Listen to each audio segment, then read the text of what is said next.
Conversation 1. Renting house. Hello, Flagstone. Oh, hello. Is that Flagstone Properties? Yes, that's right. Flagstone here. How can I help you? Hello. I'm ringing just to make inquiries about renting a house. My name's John Anderson. Yes, Mr. Anderson. What sort of thing were you looking for? Two-bedroom house with garden. Well, yes, sir, that shouldn't be any problem. Just to let you know that our main areas, the main areas we deal with are the city centre itself. City centre, uh-huh. And the north suburbs. Oh, well, we were most interested in the northern areas, actually. Right, yes. What sort of price were you thinking of? Well, could you give me some idea? Certainly. It really ranges from £250 per month. Only £250? Yes, to about £500, depending on a number of different factors. Oh, what does it depend on? Well, obviously the quality of the area, and then whether there's a garden. Oh, well, as I said, we'd want a garden. And a garage pushes up the price. Right. Well, we wouldn't necessarily need one. I think about £350 a month would be our limit. OK. Well, would you like to have a look at a couple of properties, sir? Yes, that'd be great. Looking at our files, I think we've got two which might suit you. Oh, hang on. I'll just get a pen. Right. OK, well, there's one on West Park Road, which is £325 a month. Uh-huh. Are the bills included? Well, that one just includes the water bill. OK, right. And the second house is in Tithe Road. I'll just spell that for you, OK? Yep. Tithe Road. Yeah, got that. And how much is that one? That's £380. 380. Is that including water? No, I'm afraid not, but it does include the telephone rental. Oh, well, that's not too bad then. So when would you be available to see them? Well, I'll be in town next week, say Thursday. No, I'm sorry, we don't have any availability for Thursday. How about Wednesday afternoon? OK. That's fine. Would 5 be OK? Yes, fine. 5 o'clock it is. Just come to the Flagstone offices. Oh, before I forget, what sort of things do I need to get done, to rent with you? Well, the most important thing is a letter from your bank. No problem. And then a reference letter from your employer. Yes, that's OK. Great. And then we would need you to give 2 weeks' notice of moving in. Right, 2 weeks' notice. And what about a deposit? That's 1 month's rent, whatever the amount is. OK. 1 month. Is that it? No, sorry, one more. You will have to pay for the contract. Oh, yes, I'd forgotten about that. OK, fine. So I'll start arranging those, and I'll see you next week. Yes. Thanks very much. Bye. Goodbye.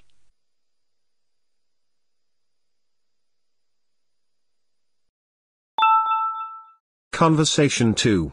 Looking for doctor. Hello, Mrs. Sutton. Come in. How are you settling in next door? Have all your things from Canada arrived yet? I thought I saw a removals van outside your house yesterday afternoon. Yes, they came yesterday. We spent all day yesterday arranging them. It's beginning to feel a bit more like home now. Oh, that's good. Look, come in and sit down. Are you all right? You look a bit worried. Well, I am a bit. I'm sorry to bother you so early, Mrs. Smith, but I wonder if you could help me. Could you tell me how I can get hold of a doctor? Our daughter, Anna, isn't very well this morning, and I may have to call somebody out. She keeps being sick, and I am beginning to get a bit worried. I just don't know how the health system works here in England. All I know is that it's very different from ours back in Canada. Well, I don't know really where to start. Let me think. Well, the first thing you have to do is find a family doctor. Mm-hmm. Sometimes we call them general practitioners as well. Right. And register with him or her. If you live here, you've got to be on a doctor's list. If you're not, things can be a bit difficult. Nobody will come out to you if you're not registered. Anyway, they work in things called practices. Sort of small groups of family doctors all working together in the same buildings. Now, what you've got to do this morning is register with one of them. There are 2 practices near here, so we're quite well off for doctors in this part of Manchester. There's the Dean End Health Centre, about 10 minutes walk away, and there's another practice in South Hay. That's about 5 minutes away, going towards the town centre. We're registered at the Dean End one, but they're both okay. There are about 6 doctors in our practice and 4 in the other, so ours is quite big in comparison, and the building and everything's a bit more modern. South A is a bit old-fashioned, but the doctors are okay. Their only problem is that they don't have a proper appointment system. Sometimes you have to wait for ages there to see someone. Anyway, you go to the receptionist in whichever health centre and ask her to register you with a doctor there. You have to fill in a form, but it doesn't take long. Ours is called Dr. Jones, and we've been going to him for years, ever since we moved here 15 years ago. I wouldn't say he's brilliant, but I suppose he's all right, really. We're used to him now. They say he's very good with elderly people, but he does tend to get a bit impatient with children. Listen, the one who's supposed to be really good with small children is Dr. Shaw. I've heard lots of people say that. She's young and she's got small children of her own, so you could try registering with her. And if her list's full, I heard somebody say the other day that there's a really nice young doctor at South Hay, a Dr. Williams. He holds special clinics for people with back trouble, but that's not really your problem, is it? If you want a doctor to visit you at home, you have to ask for a home visit. You're supposed to do that before 10:30 in the morning, but obviously if it's an emergency, you can phone at any time, night or day. It might not be your doctor that comes, though. It's quite often one of the other doctors in the practice. It doesn't really seem to make much difference. Otherwise, you make an appointment to see your doctor at the health centre. You usually get seen the same day. Not always, of course, but usually, as I say. They hold surgeries between 9 and 11:30 every weekday, and from 4 to 6:30 Monday to Thursday. Saturdays are only for emergencies. I see. When the doctor sees you, he gives you a prescription. He writes what medication you need on it, and you take it to a chemist shop. There's one opposite the centre. If it's for a child under 16, you don't have to pay, so if it's for Anna, there's no problem. The same thing goes if you're unemployed or retired, or if you're pregnant. Just as well, because it's not cheap. You pay the same price for each item the doctor has prescribed. At the moment, it's something like £5 per item. So you pay for the medication, but the consultation with the doctor doesn't cost you anything. It's completely free as long as you're a resident here. You're going to be here for 3 years, aren't you? So, well, there shouldn't be any question of you paying anything to see the doctor. So that's one less problem to worry about. Look, Mrs. Sutton, if you want, I'll sit with your daughter for half an hour if you want to go down to the health centre to register. It's no trouble, really, don't worry. Are you sure you wouldn't mind? That would really help me a lot. I'll ask them if they can send someone round later to see Anna. I think I'll try the Dean End Centre. Good idea. Don't worry about Anna. Right. I'll be back as soon as I can.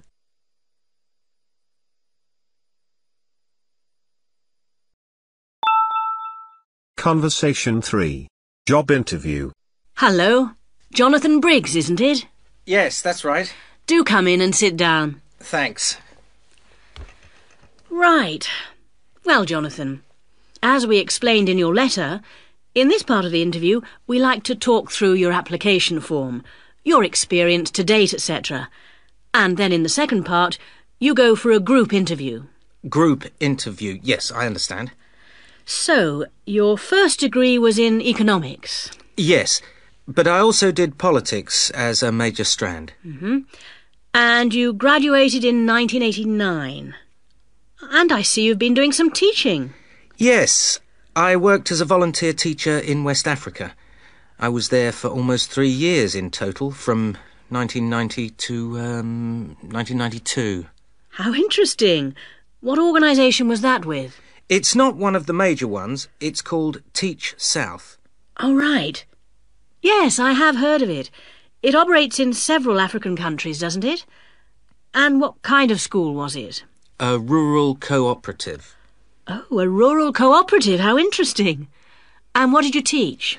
A variety of things in different years. I did, with forms 1 to 3, mainly geography, and some English with form 5.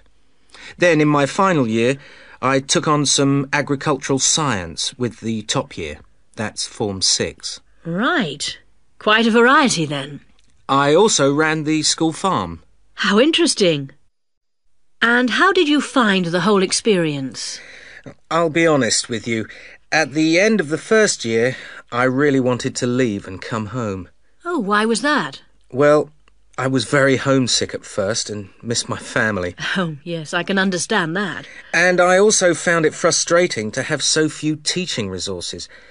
But I did decide to stay, and in the end I extended my tour to a 3rd year. Right. Things must have looked up then. Yes, we set up a very successful project breeding cattle to sell locally. Really? And then, after a lot of hard work, we finally got funds for new farm buildings. And you wanted to see things through? Uh-huh. And that's why you want to train to teach geography? Yes. I've had a couple of jobs since then, but I now realise I like teaching best. And I chose geography because it's my favourite subject. And also because I think it has so many useful applications. Well, you certainly have had some interesting work experience. I'll ask you now to go on to the next stage of the interview.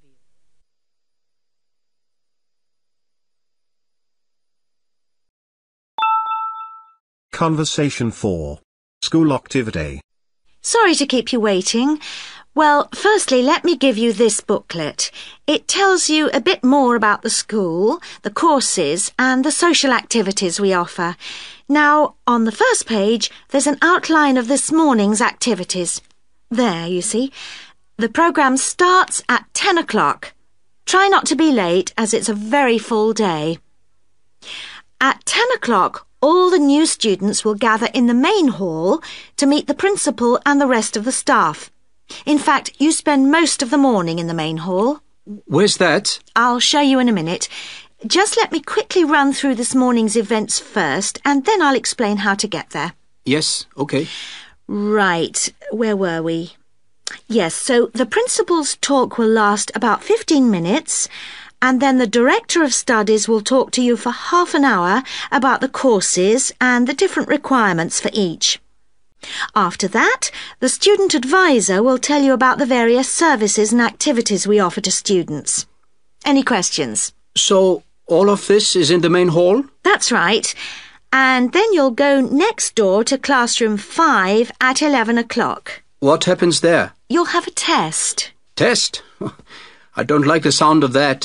What sort of test? Oh, it's nothing to worry about. It's just a placement test to help us find your level of English so that we can put you in the right class. It won't last long. But how do I find the main hall?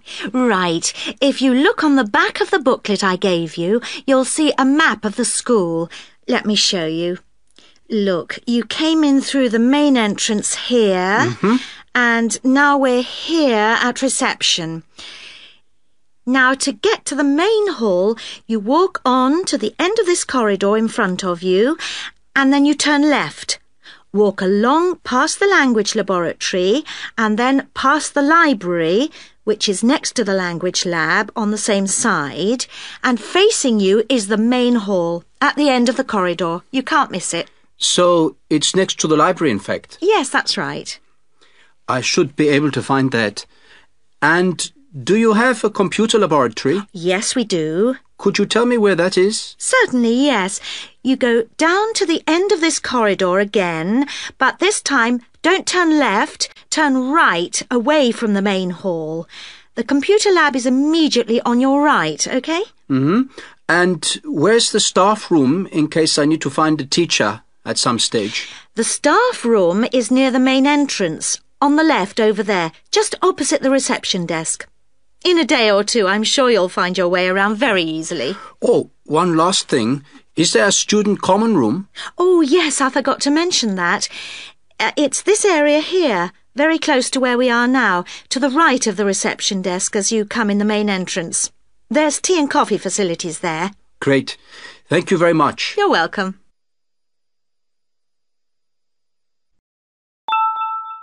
Conversation 5. Right person for job. Good morning. Good morning. Morning. So, we've looked at various aspects of staff selection this term, and I think by now you should be beginning to see how much more there is to it than just putting applicants through a short interview or asking the right questions. Yeah, absolutely. So, I think you should be ready for today's tutorial on matching the person to the job. We're going to talk today about the importance of choosing that all-round right person. Right, so we have to put ourselves into the role of the manager or supervisor. Yes, and then we're going to imagine how different applicants would fit into the team or group they have to work with. We'll look at some examples later. It's just theoretical at the moment. Yes. The point is, you can select someone, even a friend, who has all the right qualifications, degrees, certificates, whatever. You can also check that they have a lot of experience, that they've done the sort of tasks that you want them to do in your office already, in a similar environment. But if they start work, and you realise that they just don't get along with everybody else, that, say, they've got sharply contrasting views on how something will work, well, with the best will in the world, you may be backing a loser. Wouldn't it be just a question of company training, though? Not always, particularly in a team situation. And I think it's important to think in terms of that type of working environment. People have to have faith in each other's ability to carry out the task their boss has set them. They have to trust that everyone will do their part of the job. And you can't necessarily train people for this. But it's like trying to find out what someone's personality is like in a job interview. I mean, you just can't do that. Even if you try, you won't find out what they're really like until they actually start work. Well, in most interviews, you usually ask candidates questions about their hobbies and what they like doing in their spare time, that sort of thing. So, employers are already involved in the practice of, well, doing part of the task. But it doesn't tell you anything. It doesn't tell you if they're easygoing or hate smokers or whatever. Well, arguably it does give you a bit of information about an applicant's character.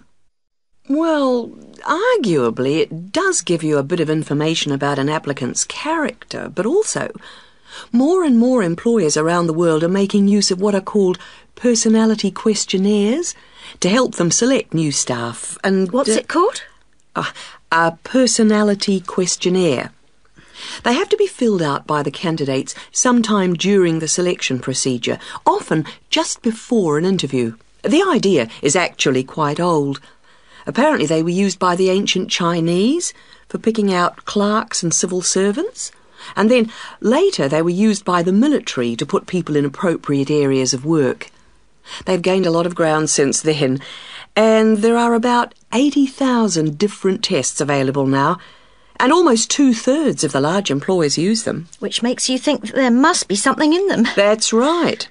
They ask the sort of questions that you might expect, like, do you like working under pressure, or are you good at keeping deadlines? And what if people can see through them and just write what they think the employer wants to see? Well, that's always a possibility. I mean, it's human nature to lie, isn't it? Well, that's the point. Apparently it isn't.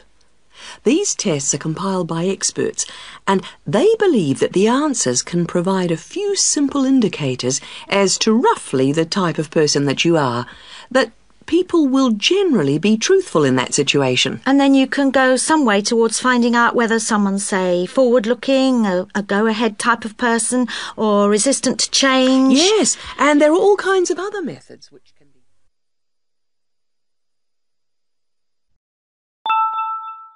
Conversation 6. Sorting plan. Right. Let's try and get it sorted out today, so we don't have it hanging over us, OK? Good idea. I'll take notes. First thing, numbers. Have we got anything definite? Well, I've been working it out, and I think 40 to 43. Shall we put 45 to be on the safe side? Yep, fine. Dates. Well, that's straightforward.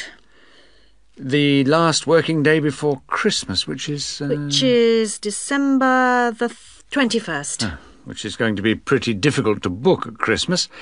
So we'd better think of 2 or 3 places, just to be on the safe side. Well, last year's was hopeless. The Red Lion, wasn't it? Yeah. We ought to go for something more expensive, 'cause You gets what you pay for. That new Indian restaurant in Weatherfield is supposed to be excellent. The Rajdoot. Oh, how do you spell that? R-A-J-D-O-O-T.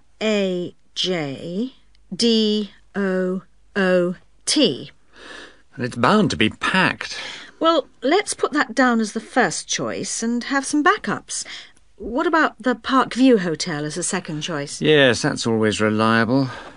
Parkview Hotel. And the London Arms, in case. London Arms. I'll call them now if you want. No, I'll do it, Joan. You're really busy. Oh, have you got the numbers? Not for the Rajdoot, but... right, Parkview Hotel. 777192 and London Arms 208657. Great. Before I ring, we'd better just make sure they're within the price range. Up to £15 a head?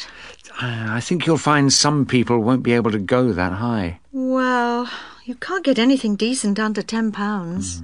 OK. We'll say 12. OK. And we'd better make sure there's good vegetarian food. And a non-smoking section. You know what the boss is like. Don't remind me. I'll let you know as soon as I get anything.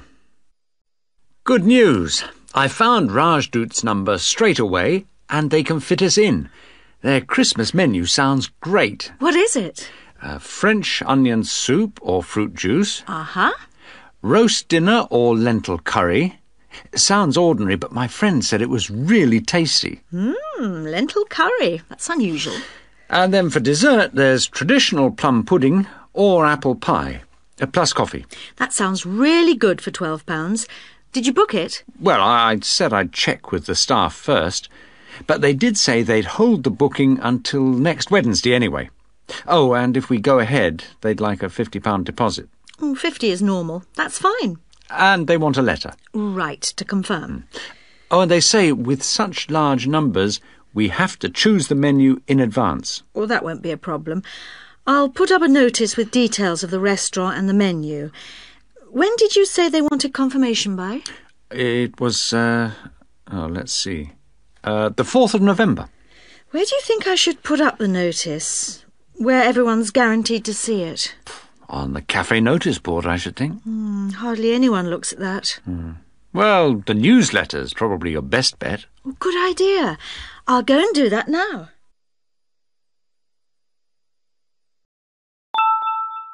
Conversation 7. Entry form for the competition.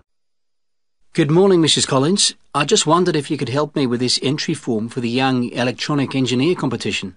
Hello, John.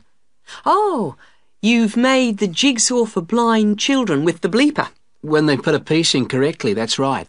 OK. Let's have a look at the form. Right, thanks. I've never filled in one of these before, so... Well, let's just do it in pencil first. So, name of designers. Well, Anne helped me with some of the electronics work. Then you must put her name in as well. Right.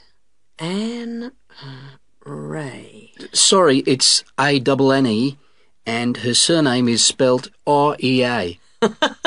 Good start. OK, R-E-A. And age is easy. You're both 16. What have you called the design? Keep it short. What about jigsaw puzzle design for visually handicapped? Too long. Just say blind puzzle. That'll do. OK. Right now, size of equipment? I've got it noted down here.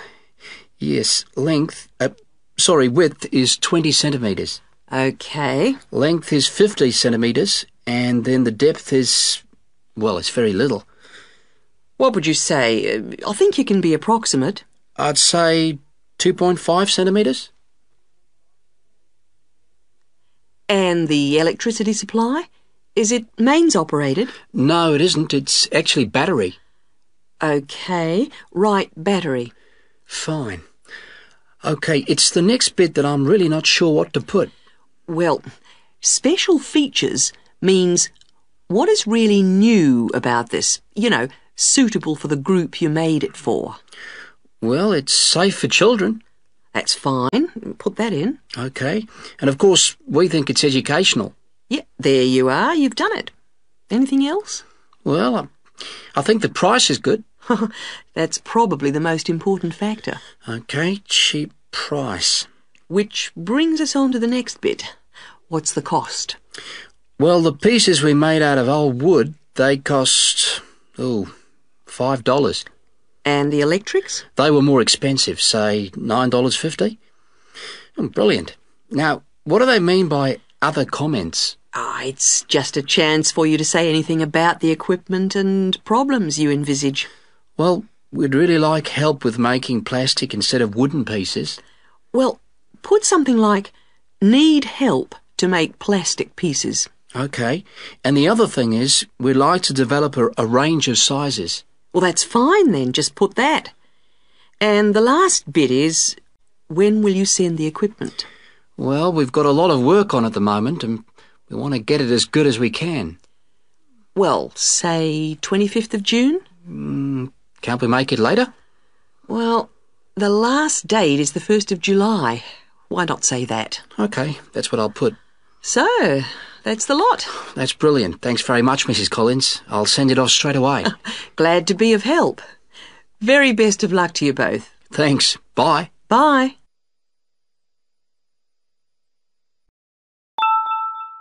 Conversation 8. Mom and baby gift. John, I've just had some good news. Susan has had her baby.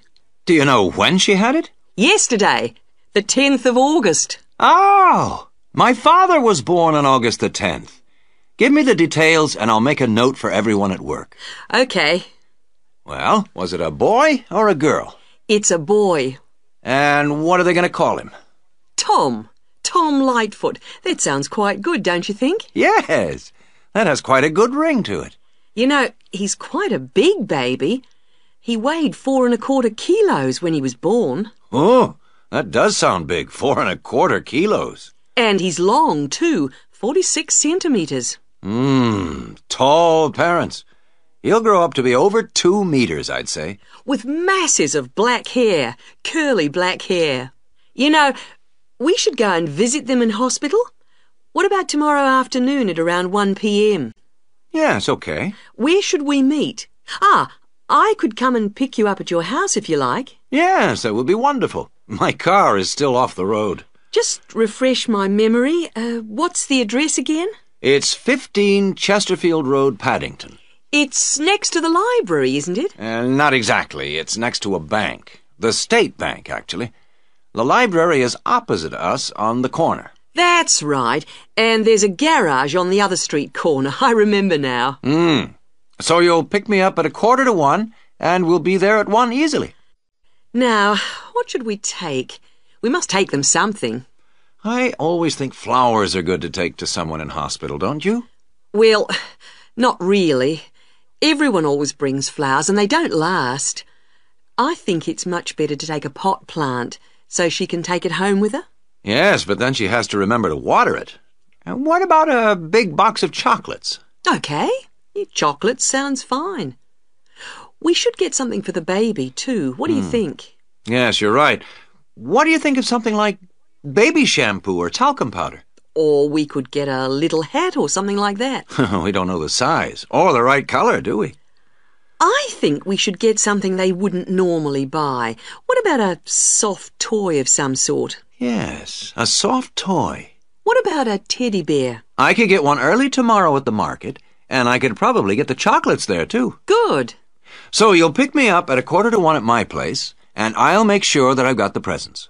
You must remember how much you paid for the gifts, so I can pay you back for half. If they're going to be from both of us, I would like to go shares. Okay. I'd say the chocolates would be about $15 for something nice and not too small, and the toy would be around $35 or so, I think. Good, that'll be fine. About $25 each then. Good. I'll pick you up then on Sunday at 12:45. Okay. See you then. Bye.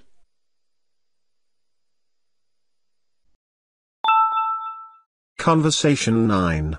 Writing idea.